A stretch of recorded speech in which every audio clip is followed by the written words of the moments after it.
প্রথম লেসন হচ্ছে সূরা ইউসুফ থেকে যে স্বপ্ন কারোর সাথে শেয়ার করতে নেই। স্বপ্ন যেটা মানুষ ঘুমিয়ে ঘুমিয়ে দেখে। প্রথম কথা হচ্ছে যে আয়াতটা দিয়ে শুরু করেছি, আল্লাহ তাআলা বলছেন নাহনু নাকুসু আলাইকা আহসানাল কসাসি বিমা আওহাইনা ইলাইকা হাদাল কুরআন ওয়া ইন কুনতা মিন ক্বাবলিহি লামিনাল গাফিলিন। নবী হে, আমি কোরআন থেকে ওহির মাধ্যমে, ওহি হচ্ছে সিক্রেট মেসেজ, এই সিক্রেট মেসেজের মাধ্যমে আপনাকে সবচেয়ে শ্রেষ্ঠতম একটা গল্প শোনাচ্ছি। সূরা ইউসুফ হচ্ছে কোরআনের সবচেয়ে শ্রেষ্ঠতম গল্প। এই পৃথিবীতে যত গল্প হতে পারে, আপনারা রবীন্দ্রনাথ পড়েছেন, আপনারা বঙ্কিমচন্দ্র চট্টোপাধ্যায় পড়েছেন, আপনারা কেউ শেক্সপিয়র পড়েছেন, আপনারা গোটা বিশ্বের বড় বড় সাহিত্যিকদের বই পড়েছেন। যত সাহিত্য হতে পারে, যত স্টোরি হতে পারে, যত গল্প হতে পারে, এমনকি কোরআনের অন্যান্য গল্পগুলোর চেয়েও এটা শ্রেষ্ঠ, অনন্য, অনবদ্য, আনপ্যারালাল। একটা গল্প যে কত নান্দনিক হতে পারে, একটা গল্প কত জীবন্ত হয়ে মানুষের চোখে ধরা পড়তে পারে, সেটা আল্লাহ তাআলা শব্দের, আরবি শব্দের বুননে, ভাষার প্রাঞ্জলতা এই সূরাতে ফুটিয়ে তুলেছেন। এত সুন্দর একটা গল্প আল্লাহ তাআলা বলছেন আহসানুল কাসাস, মানে সবচাইতে শ্রেষ্ঠ গল্প নবী হ্যাঁ আপনাকে শোনাচ্ছি। গল্পকে আরবিতে বলে কিসসা, এর প্লুরাল হচ্ছে কসাস। তো কিসসা বললেই মনে করবেন না যে এটা খারাপ জিনিস। অনেকে বলে আরে উনি তো কোরআন হাদিস দিয়ে কিছু বলেন, খালি কিচ্ছা বলেন। কিসসা কিন্তু কোরআনে এসেছে, অনেক নবীর কসাস কোরআনে এসেছে। তো সেটা যদি কোরআন থেকে কিচ্ছা হয় বা ঘটনা হয়, স্টোরি টেলিং হয়, দ্যাটস গুড, অ্যাপ্রিশিয়েটেড, রেকমেন্ডেড। তো আল্লাহ গল্প কেন বললেন কোরআনে, এবং শ্রেষ্ঠ গল্প করে আল্লাহ তাআলা স্টেটমেন্ট দিলেন আহসানুল কাসাস, সবচেয়ে শ্রেষ্ঠ গল্প ইউসুফের গল্প। কারণ কি? কারণ গল্প মানুষকে আকৃষ্ট করে। গল্প মানুষকে কি করে? আকৃষ্ট করে।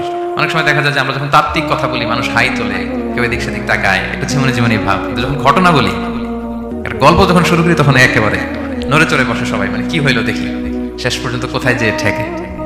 তো এই জন্য আল্লাহ তাআলা মাঝে মাঝে আমাদেরকে গল্প শুনিয়েছেন। ইহুদিদের কাছ থেকে, মদিনা ইহুদিদের কাছ থেকে একটা প্রশ্ন শিখে আসছিল কুরাইশরা। ওই প্রশ্নটা রাসূল সাল্লাল্লাহু আলাইহি ওয়াসাল্লাম করেছিল যে বনি ইসরাইলের, হে মুহাম্মদ, বনি ইসরাইলের লোকেরা তো থাকতো কানাআনে, মানে প্যালেস্টাইনে। তো বনি ইসরাইল মিশরে আসলো কিভাবে? তুমি যদি সত্য নবী হও বলো।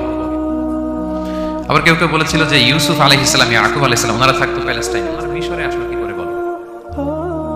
আবার সাহাবারা মাঝে মাঝে মক্কায় বলতেন ইয়া রাসূলুল্লাহ, শুধু জান্নাত জাহান্নামের আয়াত, আখিরাতের আয়াত, তাওহীদ শিরকের আয়াত, এগুলো আমাদেরকে বলা হয়, কোনো ঘটনা কোরআনে বলা হয় না কেন? আমাদেরকে যদি একটা ঘটনা শোনাতেন আমরা ইন্সপায়ার্ড হতাম। এই চাহিদা, এই প্রশ্নগুলোর আলোকে আল্লাহ তাআলা অ্যানসার হিসেবে সূরা ইউসুফকে নাজিল করেছেন। তাহলে শোনো, আহসানুল কাসাস, একটা গল্প কত মাধুর্যময় হতে পারে শোনো। এবং এর মধ্যে দিয়ে আল্লাহ তাআলা বলেছেন বনি ইসরাইল কিভাবে প্যালেস্টাইন থেকে ইজিপ্টে মাইগ্রেট করলেন। এভাবে অনেক নবীদের ঘটনা আল্লাহ তাআলা কোরআনে আমাদেরকে শুনিয়েছেন। আল্লাহ তাআলা বলছেন রুসুলান ক্বাদ কাসাসনাহুম আলাইকা মিন ক্বাবলু ওয়া রুসুলান লাম নাকসুসহুম আলাইক। অনেক নবীর ঘটনা হে নবী আপনাকে আমি শুনিয়েছি, আবার অনেক নবীর ঘটনা আমি শোনাইনি। তো যেগুলো আমি শুনিয়েছি এগুলো আবার আপনি আপনার উম্মতদেরকে শোনান। ফাকসুসিল কাসাসা লাআল্লাহুম ইয়াতাফাক্কারুন। আপনি এই কিচ্ছাগুলো, ঘটনাগুলো আপনার উম্মতকে শোনান, যাতে করে তারা চিন্তাশীল হতে পারে। তাহলে এটা হচ্ছে ইন্ট্রোডাক্টরি ডিসকাশন, প্রাথমিক কথা, যে গল্প মানুষকে আকৃষ্ট করতে পারে, এজন্য গল্প মানুষের মনে দাগ কাটে, এবং একটা গল্প কত পাওয়ারফুল হতে পারে, নান্দনিক হতে পারে, এটা এই সূরার মধ্যে দিয়ে আল্লাহ তাআলা আমাদেরকে বুঝিয়েছেন। আমরা কিন্তু প্রায় মহামানবদের গল্প শোনাই, সফল মানুষদের গল্প শোনাই। মিডিয়াতে মাঝে মাঝে দেখবেন যে কিছু প্রোগ্রাম করে যে সফল মানুষদের গল্প। এই গল্পগুলো কেন বলে? তাদের সফলতার গল্প শুনলে নিজেরও সফল হতে মনে চায়, মানুষ মোটিভেটেড হয় সফল মানুষের স্টোরি শুনলে। এখানে আপনারা অনেক ব্যবসায়ী আছেন, জীবনের শুরুটা ছিল অনেক কষ্টের, তাই না? একটা সময় পাড়ি দিয়ে এখন very big business magnate in Kuala Lumpur, মাশাআল্লাহ, অনেক বড় ব্যবসায়ী। তা আপনার হিস্ট্রিটা যদি আমাদের সাথে শেয়ার করেন, গল্পটা যদি বলেন, তখন আমরা অনুপ্রাণিত হব। এই জন্য আল্লাহ তাআলা কোরআনে আমাদেরকে গল্প শোনান। তো এই সূরা থেকে আমরা কি কি শিখি? প্রথম যে লেসনটা আমরা শিখি সেটা হচ্ছে, যেহেতু আমি একেবারে ক্রিম লেসনগুলো আপনাদের সামনে আনবো, পুরো সূরাটা কভার করা তো সম্ভব হবে না। প্রথম লেসন হচ্ছে সূরা ইউসুফ থেকে যে স্বপ্ন কারোর সাথে শেয়ার করতে নেই। স্বপ্ন যেটা মানুষ ঘুমিয়ে ঘুমিয়ে দেখে, এটাও স্বপ্ন। আবার আরেকটা আছে যেটা মানুষকে ঘুমাতে দেয় না, ওইটাও স্বপ্ন। স্বপ্ন যেটা মানুষ ঘুমিয়ে দেখে, এটাও স্বপ্ন। আবার যেটা পাবার আকাঙ্ক্ষা মানুষকে ঘুমাতে দেয় না, ওইটাও কি? স্বপ্ন। ওটার ভিশন বলে। এই দুইটার একটাও কারোর সাথে শেয়ার করতে নেই। ঘুমের স্বপ্নও শেয়ার করবেন না, আর আপনার যে লং ভিশন, ওইটাও শেয়ার করবেন না কারোর সাথে। এটা হচ্ছে প্রথম লেসন, স্বপ্ন শেয়ার করতে নেই। ছোট্ট ইউসুফ আলাইহিস সালাম স্বপ্ন দেখলেন 11টা তারা, চাঁদ, সূর্য ওনাকে সেজদা করতেছে। এই স্বপ্ন দেখি তার বাবার সাথে শেয়ার করলেন, ইয়াকুব আলাইহিস সালামের সাথে। ইয়াকুব আলাইহিস সালাম বলেন লা তাকুসুস রুয়াকা আলা ইখওয়াতিকা ফায়াকিদু লাকা কাইদা। ইউসুফ, তুমি আমাকে বলেছো ভালো, কিন্তু তোমার ভাইদের বলতে যাও না, তাহলে তারা তোমার প্রতি কি করবে? জেলাসি করবে, ষড়যন্ত্র করবে। আর নি'মাতু মাহসুদা, এটা পৃথিবীর চিরাচরিত নিয়ম। আপনি যদি কোনো ব্লেসিংস পান আল্লাহর পক্ষ থেকে, অন্যদের চেয়ে আপনি একটু ডিফারেন্ট হন, আপনার অনেক কিছু থাকে, এটা সবার ভালো লাগবে না। আপনার ভালো জিনিস সবার ভালো লাগবে না, আপনার এই ভালো জিনিসের কারণে অনেকে আপনাকে ঘৃণা করবে। সো স্পেশালি যদি কোনো ভালো স্বপ্ন দেখেন, এট দ্য সেম টাইম খারাপ স্বপ্ন যদি দেখেন, এটা আপনি শেয়ার করবেন না কারোর সাথে। কারণ স্বপ্ন এটা কেবলমাত্র মন মস্তিষ্ক প্রসূত কোনো বিষয় না।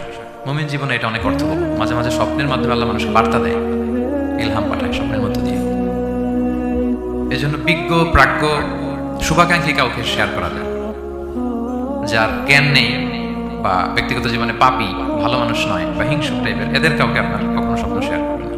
ভালো স্বপ্ন দেখলে শুকরিয়া করুন, আল্লাহ আলহামদুলিল্লাহ, আল্লাহ কবুল করুন। খারাপ স্বপ্ন দেখলে পানাহাত চাবেন আল্লাহর কাছে। সুনানে তিরমিজিতে একটা বাব আছে, একটা চ্যাপ্টার, বাব লা তাকুসুর রুইয়া ইল্লা আলা আলিম আও নাসিহ। ভালো আলেম অথবা শুভাকাঙ্ক্ষী ছাড়া স্বপ্ন কাউকে বলতে যেও না, এই অনুচ্ছেদের নাম। এরপর এর কারণটা কি? কারণটা হচ্ছে ফাইন্নার রুইয়া তাফাউ আলা মা তুআব্বার। স্বপ্নের ব্যাখ্যা যেমনটা করা হয় তেমনটাই হয়। আপনি একটা স্বপ্ন দেখলেন, একজনকে একটা বললেন, সে হুট করে একটা ব্যাখ্যা দিয়ে দিল, ওইটাই হয়ে যাবে। এটা আপনার জন্য ভয়ঙ্কর হয়ে যেতে পারে। লা ইউহাদ্দিসু বিহা ইল্লা লাবিবান আও হাবিবা। আপনার শুভাকাঙ্ক্ষী, আপনার বন্ধু, আপনার ভালো চায়, এদেরকে বলতে পারেন। কিন্তু যার এই ব্যাপারে জ্ঞান নেই, হুটহাট করে ব্যাখ্যা করবে, এরকম কাউকে বলা যাবে না। কারণ যেমন ব্যাখ্যা করা হবে তেমনটা হবে। ইউসুফ আলাইহিস সালাম ভালো স্বপ্নের ব্যাখ্যা জানতেন, ইয়াকুব আলাইহিস সালাম ভালো স্বপ্নের ব্যাখ্যা জানতেন, আল্লাহ রাসূল সাল্লাল্লাহু আলাইহি ওয়াসাল্লাম ভালো স্বপ্নের ব্যাখ্যা জানতেন। আবু বকর রাদিয়াল্লাহু তাআলা আনহু সাহাবীদের মধ্যে সবচেয়ে ভালো স্বপ্নের ব্যাখ্যা জানতেন। ইভেন রাসূল সাল্লাল্লাহু আলাইহি ওয়াসাল্লাম মাঝে মাঝে স্বপ্ন দেখে আবু বকরকে বলতেন, দেখি ব্যাখ্যা করতে তুমি। তাবিঈদের মধ্যে মুহাম্মদ ইবনে সিরিন খুব ভালো স্বপ্নের ব্যাখ্যা জানতেন। এক লোক এসে মুহাম্মদ ইবনে সিরিনকে বলল যে আমি দেখলাম আমার ছেলে পানি খেতে খেতে পেটটা এত বড় হয়ে গেছে। এই একই স্বপ্ন আরেকটা লোক দেখলো, দেখে এক মূর্খের কাছে জিজ্ঞেস করলো, সে বললো সর্বনাশ, এত বড় পেট হয়ে গেছে, তোমার ছেলে তো মারা যাবে। ঠিকই কদিন পরে ছেলেটা মারা গেল। আর একই স্বপ্ন দেখে এই লোক মুহাম্মদ ইবনে সিরিনকে জিজ্ঞেস করেছিল, উনি বলেছেন যে তোমার ছেলে তো অনেক বড় আলেম হবে। ঠিক তাই হয়েছে, ওই ছেলে অনেক বড় আলেম হয়েছে। তো ফাইনার রুইয়া তাকাউ আলা মা তুআব্বার। স্বপ্নের ব্যাখ্যা তেমন হয় যেমন এটার ব্যাখ্যা করে। রাসূল সাল্লাল্লাহু আলাইহি ওয়াসাল্লাম একবার স্বপ্নে দেখলেন যে তিনি, ওনাকে দুধ দেয়া হয়েছে, বাটিতে দুধ খাচ্ছেন, পরে আঙ্গুলের ফাঁক থেকে দুধ বেরোচ্ছে। এই সামান্য একটু দুধ রাসূল সাল্লাল্লাহু আলাইহি ওয়াসাল্লাম উমরে ফারুককে দিলেন। সাহাবারা বললেন, মাযা আউয়ালতা বিহি ইয়া রাসূলুল্লাহ, এটা তাওয়িল কি? তখন বললেন, আউয়ালতু বিহি আল ইলম, এটা দিয়ে আমি জ্ঞান বুঝিয়েছি। মানে উমরে ফারুকের আল্লাহ তাআলা অনেক জ্ঞান দিবে। স্বপ্নে কেউ দুধ খাচ্ছেন, এটা আপনার জ্ঞানের প্রতীক। রাসূল সাল্লাল্লাহু আলাইহি ওয়াসাল্লাম স্বপ্নে দেখলেন লোকজন দাঁড়ানো, কারো গায়ের জামা এতটুকু, কারো এতটুকু, কারো হাঁটু পর্যন্ত, আর উমরে ফারুক জামা একেবারে টেনে হিচড়ে যাচ্ছে। তো সাহাবারা বললেন, মাযা আউয়ালতু বিহি ইয়া রাসূলুল্লাহ, এই স্বপ্নের তাওয়িল কি, ব্যাখ্যা কি? রাসূল সাল্লাল্লাহু আলাইহি ওয়াসাল্লাম বললেন, আউয়ালতু বিহি আদ-দীন তাকওয়া, এটা দ্বারা আমি দিনদারি বুঝিয়েছি। মানে উমরে ফারুকের দিনদারি অনেক বেশি। স্বপ্নে কেউ ছোট জামা দেখলে তার দিনদারি কমতেছে, এটার একটা আলামত। তো এই জন্য হুট করে স্বপ্নের কথা কাউকে শেয়ার করতে নেই। রাসূল সাল্লাল্লাহু আলাইহি ওয়াসাল্লাম ফজরের সালাতের পরে মসজিদে নববীতে সালাম ফিরিয়ে সাহাবাদের দিকে মুখ ফিরিয়ে বসতেন, তাসবিহ পড়তেন। আপনি জিজ্ঞেস করতেন, হাল রাআ আহাদুম মিনকুম আল বারিহাতা রুইয়া, গত রাতে কেউ কোনো স্বপ্ন টপ্ন দেখেছে নাকি? তো তখন সাহাবারা এই স্বপ্ন বলতেন, রাসূল সাল্লাল্লাহু আলাইহি ওয়াসাল্লাম ব্যাখ্যা করতেন। সুবহানাল্লাহ, কত সৌভাগ্যবান ছিলেন তারা। তাহলে স্বপ্ন বলা যাবে নাকি কাউকে? শুধু মুরাদ ভাই বলবেন না, বাকিরা বলবে? স্বপ্ন বলবেন কাউকে? খুবই শুভাকাঙ্ক্ষী, আপনার একেবারে ক্লোজ ফ্রেন্ড, তাকে বলতে পারেন। আর অনেক বড় আলেম, যিনি ভালো ব্যাখ্যা করতে পারবেন, আপনাকে গাইড করতে পারবেন, তাকে বলবেন। এছাড়া বলা যাবে না। আর খারাপ স্বপ্ন তো বলাই যাবে না, আল্লাহ তাআলার কাছে পানা চাইতে হবে। তাহলে ঘুমিয়ে ঘুমিয়ে যেটা দেখি, এটা কারোর কাছে বলা যাবে না। আর যেটা পাওয়ার আকাঙ্ক্ষা মানুষকে ঘুমাতে দেয় না, ওইটাও একটা স্বপ্ন। বলে না যে আমার জীবনের স্বপ্ন আমি এটা করবো, এটাও স্বপ্ন। এই ভিশনও শেয়ার করা যাবে না কারোর সাথে। আপনারা তো ব্যবসায়ী মানুষ, টিপস শিখাই দিয়েছি। বিশাল বড় একটা কিছু প্রজেক্ট নিছেন, শুরু করার আগে আপনি বলে ফেলছেন, শেষ, আর এটা হবে না।